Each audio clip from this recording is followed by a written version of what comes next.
Introduction. Yesterday, Roy was very happy as he was going for a picnic with his family. They all were traveling smoothly. Then suddenly a dog came in their way and his father applied hard brakes. They all felt a jerk and fell forward. Then Roy asked to his father that, "Why we all fell forward when brakes were applied?" Then his father replied him that, "It was due to inertia of our body." This means that while the car stopped, their body remained where it is due to inertia. Now, let's learn more about inertia and laws of motion.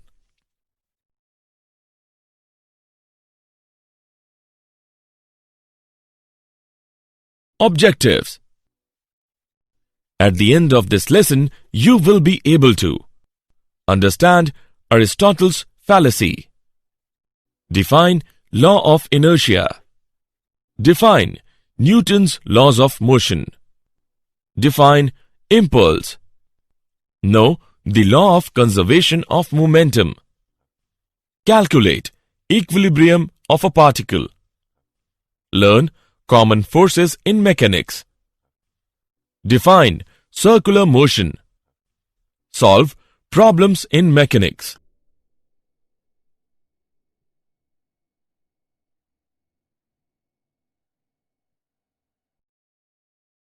Aristotle's fallacy. According to Aristotle, the Greek thinker, an external force is required to keep a body in motion. Let's understand with an example. A toy cart is at rest. When a boy pulls the handle attached to the cart, then the cart comes into motion.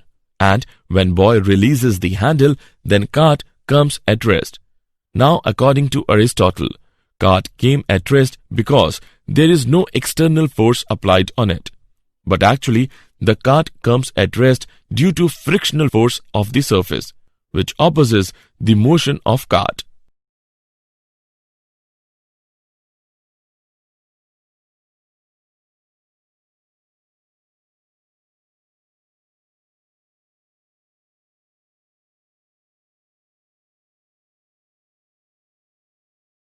Law of inertia. The inertia of a body is the property of the body by virtue of which it opposes the change in the position of the rest or of uniform motion of the body in the absence of external force. Inertia of a body is directly proportional to its mass.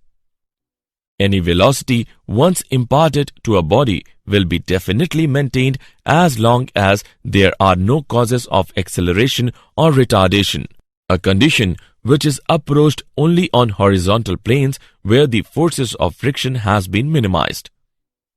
Let us take an example. In the case of a plane which is sloping downwards, there is already present a cause of acceleration. In the case of a plane which is sloping upwards, there is already present a cause of retardation.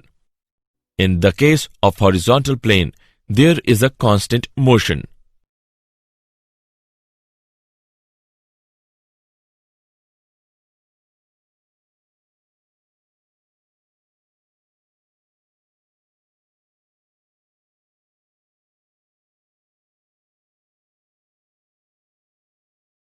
Newton's first law of motion. Newton's first law of motion states that every body continues to be in its state of rest or of uniform motion in a straight line, unless compelled by some external force to act. If the net external force on a body is zero, its acceleration is zero. Acceleration can be non-zero only if there is a net external force on the body.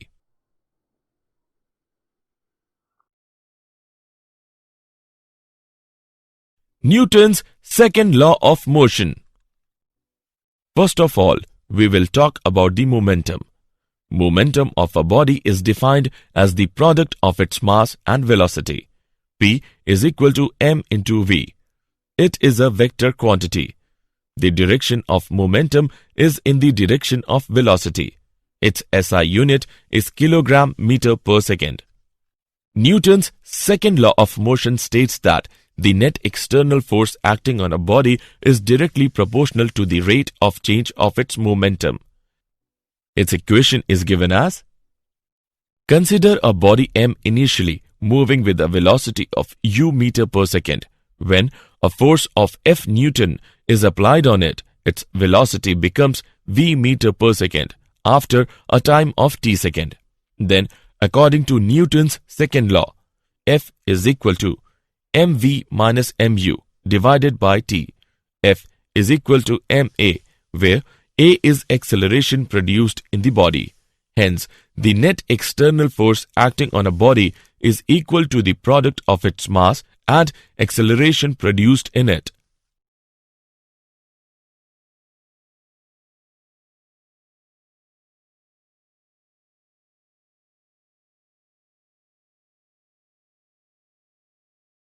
Example: constant force acting on a 8 kg mass change its speed from 2 meter per second to 3.8 meter per second in 25 seconds.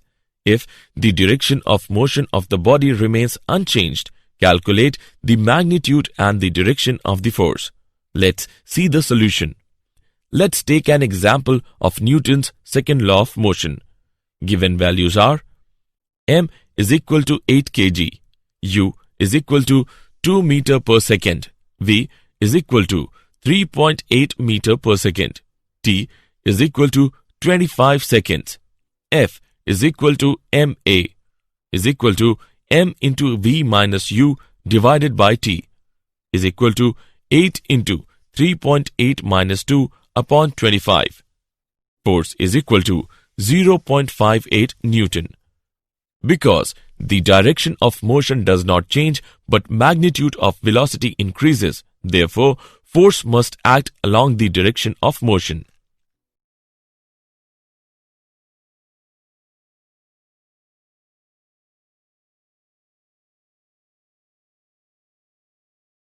Impulse.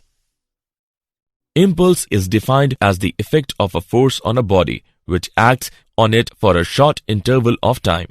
Impulse is equal to the product of force and the time interval. I is equal to F into t. If the momentum of a body gets changed from P1 to P2 in time t, then according to Newton's second law of motion, F is equal to P2 minus P1 divided by t. Impulse is I is equal to P2 minus P1 divided by t into t. I is equal to P2 minus P1. I is equal to delta P. Impulse is also equal to the change in momentum of the body.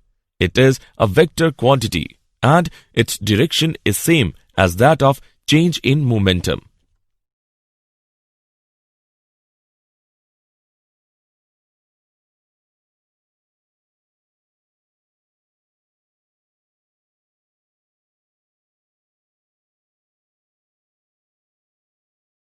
Newton's third law of motion. Newton's third law of motion states that to every action there is always an equal and opposite reaction. Action and reaction are equal in magnitude, opposite in direction, and act on different bodies. A man rowing a boat with the help of oars, a ball is bouncing on the ground are the examples of Newton's third law of motion. Consider a pair of bodies A and B. Then FAB is equal to minus FBA. One of the two forces involved in the interaction between two bodies may be called action force. The other force will be called the reaction force.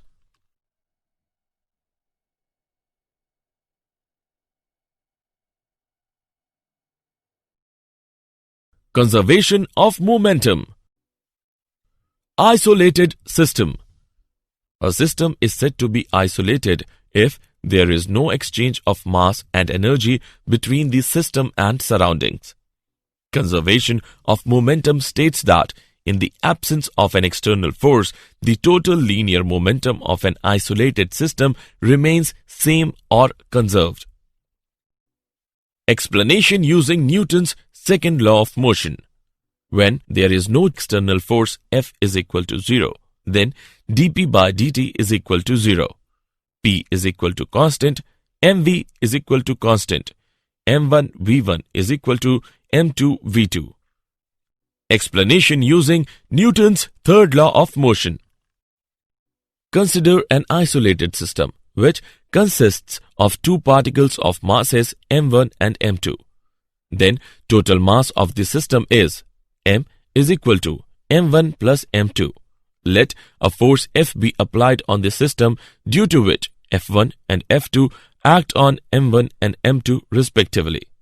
If there is no external force acting on the isolated system, then F is equal to 0.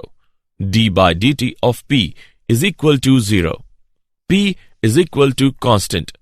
Hence, the law of conservation of linear momentum is proved.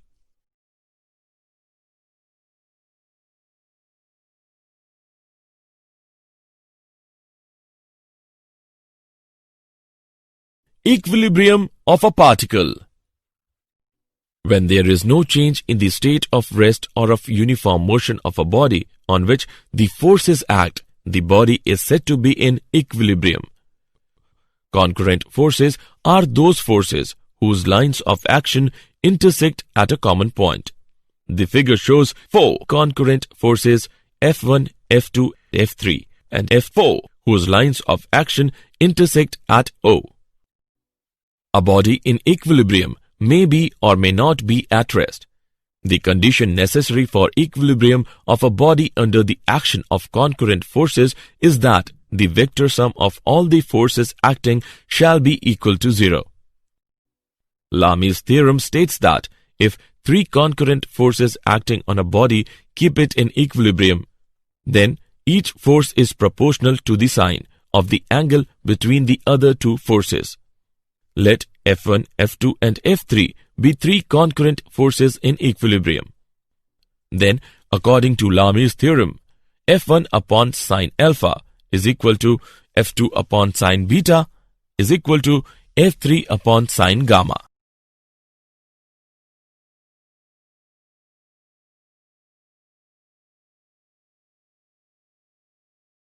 Common forces in mechanics. In mechanics, we encounter several kinds of forces. The main contact forces in mechanics is friction. Friction. It is defined as an opposing force which is set up between the 2 surfaces in contact when one body slides or rolls or tends to do so on the surface of another body. It acts on both the bodies tangentially on the surfaces in contact and obeys the Newton's third law. Limiting friction. The force of friction between 2 bodies in contact when one body is in position to just begin to slide over the surface of another body. Static friction. The force of friction between 2 surfaces in contact before one body actually starts moving on the surface of another body. Kinetic friction. The force of friction between the surfaces in contact when one body is in motion on the surface of another body. Rolling friction. It is defined as the friction that comes into play when the bodies like ring, disc, sphere or cylinder rolls or tends to roll over the surface of another body. Rolling friction is less than the sliding friction. Friction is a necessary evil. Friction always opposes the motion and energy is dissipated in overcoming the friction. But at the same time, it is necessary because it helps us in walking, moving bodies and transmitting power. Methods of reducing friction.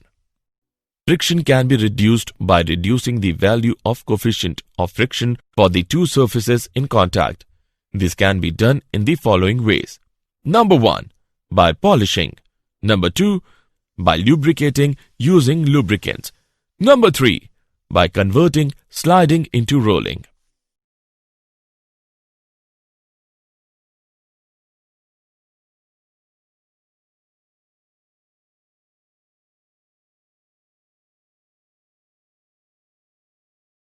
Circular motion.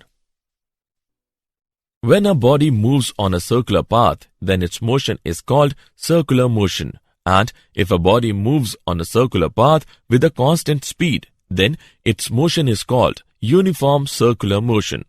Forces on the body is given by F is equal to ma is equal to mv square upon r. It is always directed towards the center of the circular path. Therefore, it is known as centripetal force. Some examples of horizontal circular motion are: Number 1. Vehicle taking a circular turn on a level road. When a vehicle takes a circular turn on a level road, the force of friction between the tires of the vehicle and road provides the necessary centripetal force to the vehicle. The maximum speed with which a vehicle can take a circular turn of radius r on a given road is given by V is equal to under root mu rg, where V is equal to speed of the vehicle, mu is equal to coefficient of friction. Number 2. Banking of roads. In hilly areas, circular turns are very frequent and sharp. Therefore, roads are made in such a way that their outer edge is slightly raised than the inner edge, so that sufficient centripetal force could be provided.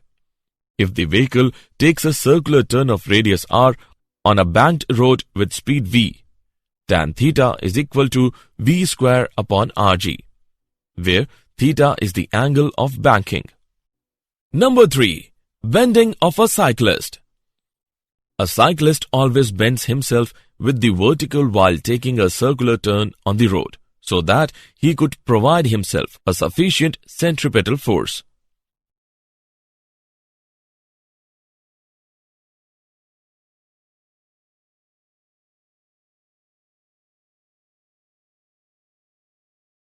Solving problems in mechanics. To solve a typical problem in mechanics, we should use the following steps. Step 1. Draw a diagram. Step 2. Choose a convenient part of the assembly as one system. Step 3. Draw a separate diagram which shows this system and all the forces on the system by the remaining part of the assembly. Step 4. In this diagram, include information about forces, that is, either given or you are sure about them. Step 5. If required, follow the same procedure for another choice of the system.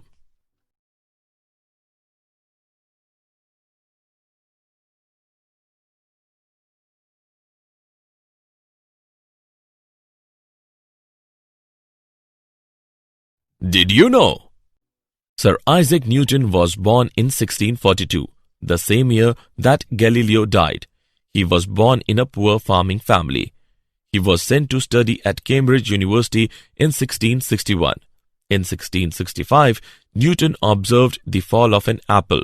This simple incident prompted Newton to explore possibility of connecting gravity with the force that kept the moon in its orbit. This ultimately led him to the universal law of gravitation. 1 dyne of force is that much force which produces an acceleration of 1 centimeter per second square in a body of mass 1 gram. 1 gram weight of force is the force with which a body of mass 1 gram is attracted towards the center of the earth. The area under the force-time graph gives the magnitude of the impulse of the given force in a given time.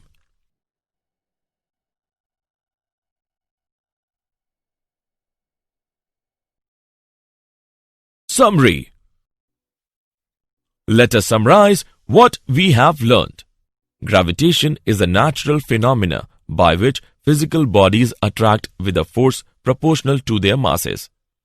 The inertia of a body is the property of the body by virtue of which it opposes the change in the position of rest or of uniform motion of the body in the absence of external force. Newton's first law of motion states that every body continues to be in its state of rest or of uniform motion in a straight line, unless compelled by some external force to act. Newton's second law of motion states that the net external force acting on a body is directly proportional to the rate of change of its momentum.